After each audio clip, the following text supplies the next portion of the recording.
Hi everyone, Janie here. Welcome back to my garden. It is already afternoon. I am getting quite a late start today, as I have been like the past 2 weeks, I would say, ever since the girls got off for winter break. But it's been really nice because we've been kind of staying up late and hanging out as a family and then sleeping in and having nice slow mornings. So it's been wonderful, but I also am missing my mornings in the garden.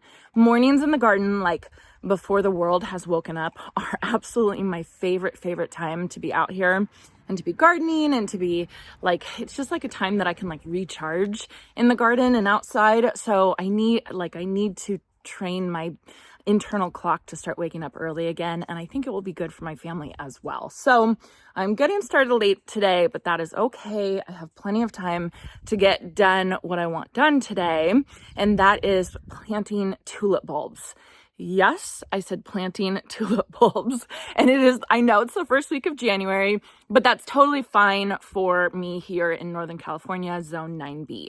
Our cutoff for getting spring blooming bulbs like tulips and daffodils and hyacinths and alliums is the second week of January. We have to get all those bulbs in the ground by the second week of January.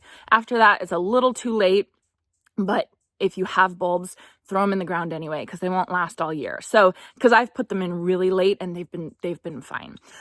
So I already have a bunch of daffodils in the ground. I have daffodils in my zigzag planter. I have a ton more that I need to plant, but I'm working on it nice and slowly. And then today I want to get my tulips planted, and my tulips I've decided not to plant in the ground this year, simply because I don't know where I'm at with pest pressure, at this property. I just moved into this property in August, so I really haven't gone through, like a bulb season with all the squirrels, and I do see a lot of squirrels around here. Since we got Monty, our puppy, it's gone way down. I see way less, but I still see some of them. So rodents love tulip bulbs. They absolutely love tulip bulbs. And so I kind of just don't want to risk it, especially because I've put so much work into these tulip bulbs. Because I live in a mild climate that has really mild winters, I have to pre-chill my tulip bulbs. I have to pre-chill my tulips, my hyacinths, my muscari. I'm trying to think what else I have to pre-chill. I'll put kind of a little list right here of all the ones that I have to pre-chill. But if I want those to bloom, then I have to make sure that I get them enough cold. And it's usually, I always get comments when I say this, it's not a hard and fast rule when I say anything below zone or anything above zone 8 and above needs to pre-chill, because everybody's a little bit different. Every climate's a little bit different, and the USDA climate zones are not very specific. I think that if you're in zone 8 or even if you're in zone 7B and you notice your tulip bulbs are very short, or even if they don't bloom, like if some of them don't bloom, that might be a sign that they didn't get enough chill time. And the tulip bulbs need chill time to kind of signal that it's time to start blooming. So those of us who don't have that chill time naturally can put our bulbs into a bulb fridge, making sure that there's no fruits or vegetables because of the ethylene gas that comes off. And then just make sure that they're in there anywhere from I would say 6 to 16 weeks. I know that's a huge range. I always aim for about 10 to 12 weeks, I would say, and I think the longer, the better. But I have done it very short. I have done it like 6 weeks before, and it's been totally fine. So there's no specific guidelines, but I think just understanding the concepts of why you have to pre-chill and why you have to kind of think about it and what you're looking for, I think that makes it a lot easier if you want to grow these kind of blooms in mild climates like where I live. So anyway, my tulips have been in my bulb fridge for about 10 weeks now, I would say, and I am planning to plant them, one in these stock tanks right behind me, and then also I'm going to get out a whole bunch of pots, and I'm just going to put them in pots. And then that way, at least they'll be a little bit protected from the squirrels. I might even cover them with like some netting or something like that. And then hopefully they'll come up nicely for me, and I'll have some beautiful containers full of tulips. I'm kind of thinking, what's his name? Klaus Dalby, how he has containers of tulips and he kind of moves them around. And then I went to this beautiful garden in California. It's just about an hour south of San Francisco, and it's called Filoli. And I went there with my grandma last year when it was tulip time. It was tulip and daffodil time. And we were kind of looking around, and in their greenhouse section, they had like there's early blooming bulbs and then there's later blooming bulbs, and they had all these pots ready to go of tulips and late daffodils and, you know, all the late bulbs that they were going to bring out once it was time, once they started blooming. So I kind of want to do that and kind of just like move around my pots kind of as I need to, depending on when these blooms or when these bulbs bloom. So here's the 3 stock tanks that I'm planning to plant tulips in. And this one I didn't have anything in last year, so I actually filled this about half full with the stuff that was on the top of this garden bed over here, and it was like bark and lava rocks and extra soil and stuff like that. So not good soil, but I think it'll be fine just as drainage underneath. At least that's what I'm telling myself. And then over here I did have like my pollinator garden in there last year. Everything in there is dead because I didn't water it, and that's fine. But look at how much it's sunk down. Isn't that crazy? And I hated this soil last year. The soil came in a bag. I don't remember the brand of it, but I just remember that I hate, if you watch the video where I filled up these stock tanks, I did not like that soil. So that's okay. I'll just put another layer of soil on top and then plant the tulips in there. And then also I'll get a whole bunch of pots and put everything in pots as well. This is a huge pile of wood chips that I just had dropped off, and I'm going to use that for mulch in my backyard garden bed. Here's my bulb fridge. It's just in the garage. This was just an extra fridge that was in our kitchen when we moved into this house, and we didn't want it, one, because it doesn't have a water dispenser. We didn't want to use it as our main fridge. So instead of just getting rid of it or selling it, I decided just to keep it as my bulb fridge, which obviously it's getting a ton of use. So I have a whole bunch of bulbs that have been in here for a couple months now. I have a lot from Costco, a ton from Costco, which I have a lot of really good luck with those. I might just mix them all together and then just have like this big mix of tulips in those stock tanks. I do have these. These are the Gentle Giants mix from colorblends.com. I think that those are going to be really pretty. Some other mixes here. And then I don't even know what's here. Oh, Pink Impression. I got Pink Impression tulips. I think I found more here. My favorite tulip, favorite is the Big Love tulip. I'll show you a picture right here. And I was so disappointed this year. I could not find Big Love tulips anywhere. And a couple of you messaged me and said that you found them at Costco, but they weren't at my Costco. And I was so frustrated. But these Pink Impressions look very similar to the Big Love tulip. So I'm going to be interested to see how these do. So I have a bunch of those. How many? 25, 50, and then another 50. So about 100. Oh no, 150 Pink Impression tulips. No, even more. 200 Pink Impression tulips. One last thing. I know I'm talking way too much in this video, but I just have so much to talk about with bulbs. So these are a little special. These were a very late purchase, kind of a impulse purchase of bulbs for me. These I actually had to purchase pre-chilled. So you can find pre-chilled bulbs. You just have to look a little bit harder, confirm that they're pre-chilled, and then you are going to pay a little bit more. But if you don't want to deal with putting them in a bulb fridge yourself, you can get them pre-chilled. And that's why I did these. The reason why is last year in my last garden, I had a ton of tulips. I did a ton of tulips, and they were all pink blends like I chose this year. But last year, a couple of them popped up red. And at first I was looking at them and thinking I was going to pull them out. And then the more I was looking at the random red ones, I started loving it. I just loved it so much because it felt like it was Mother Nature telling me you can't control everything, right? Which is one of the reasons why I love gardening so much, because it's just like every day is a new surprise and you're just learning something new every day.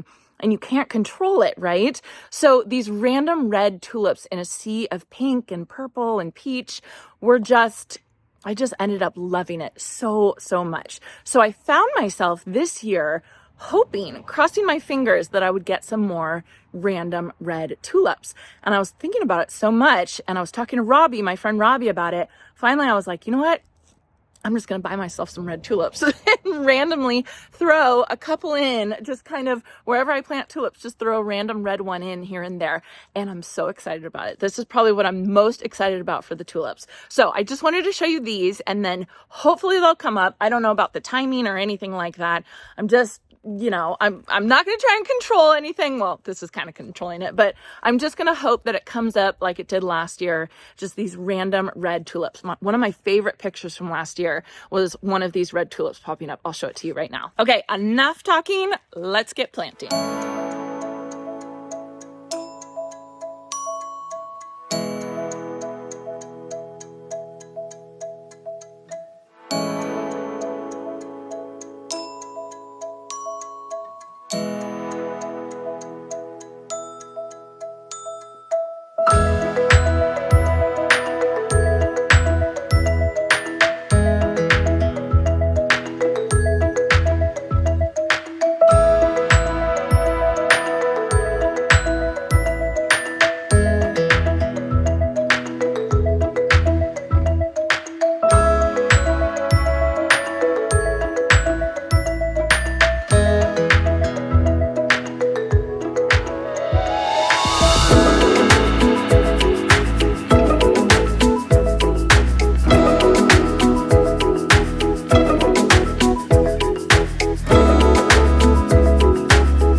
As you all saw, I completely distracted myself and got off task, but I ended up, so my plan was to move just 1 or 2 pots over here that I could plant some tulips in, and then I started moving them over, and I really like it in front of my office right here.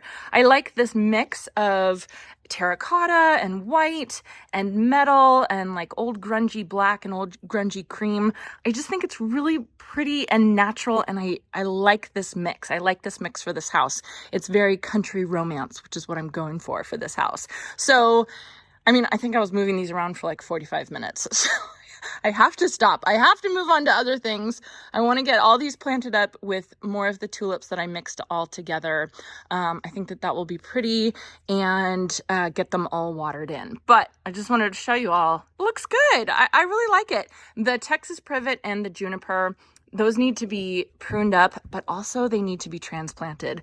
They have been in these pots for a couple years now, and I know they're super root bound, and I could tell they're kind of starting to get stressed out. So I think I will leave them in until like spring planting, like March, April, May, and then I'll transplant those out into the garden and get some new topiaries, because I kind of like this. I think it's really pretty. All right, let me get the tulips in, and then I will be done.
Nope. No. No. Out. No. No. No. All right, and I am finally done with the stock tanks and done with these pots. That took way longer than I had planned, but that's just because I got distracted, and I'm so excited about this combination of pots. Like I said, the metal, the terracotta, the white, the black, I think it looks really, really good, and I think it's the perfect like mix for this house. I'm really excited about it. So I got all the tulips planted. I think you guys saw me mix all the tulip bulbs together, everything except for those gentle giants from colorblends.com. I'm gonna have to find another place for those. But all the other ones, including those red ones, are mixed in here. And then I also put some daffodils in here as well. What variety did I put in here? I did white lion and golden ducat. They're the kind of frilly daffodils. So I think it'll be really pretty. I'm really happy with it. My arms are super tired from carrying those huge bags of soil. And I didn't even buy enough soil. I had to go find some like half bags that I had in my metal workshop. So I think I need to go and buy like a ton of soil so I can have it ready to go this upcoming gardening season, because now that I'm using so many more pots and so everything's bigger, I'm going through so many more supplies. It's crazy. So here's one final look at the office. I am sure I'm going to move these pots around so much. It's probably going to look completely different next time you see it, but you kind of get the idea of what I'm going for. Just a nice eclectic blend. I want it to look like I have collected these pots over the years, which I have, and I'm just kind of displaying them all. So I just think it's really, really pretty. Hi, cutie. What you doing? What you doing? Look how big he's getting. He's growing up so fast. Okay, so here's the stock tanks. Not much to look at, not much going on, but a lot underneath. So I filled them all up with soil. Well, I guess half up with soil, and it took, oh my goodness, it took 2 of the big bags each. And man, I hate buying those big bags because they're so hard to carry, but they're just cheaper. So I don't know. It's a give and take, I guess. So these all have that blend of daffodils, all those bags from Costco of daffodils mixed together along with the red ones. I put in a layer of soil potting mix, and then I put the daffodils in like I guess you would call it the trench method. And then I covered them with about 4 to 6 inches of soil on top. These are not hooked up to drip, so I'm going to have to come and water them, but we've been, knock on wood, we've been pretty good with rain this winter. I've actually been able to turn off my irrigation system, which there have been years when I haven't even been able to do that. So yeah, so I'm happy with how these look, and I'll keep you all updated to see how the tulips do. What are you doing over here? You like your toy? But this is not your toy. This is Christmas decor. So I have put away all my Christmas decor. Well, it's out of the house, but now it's in the garage waiting to be packed up and organized and all that kind of stuff. So I'm guessing that's where he found this. It's like having a baby around. So I hope you all enjoyed this, and I hope you all have a chance to get in your garden today.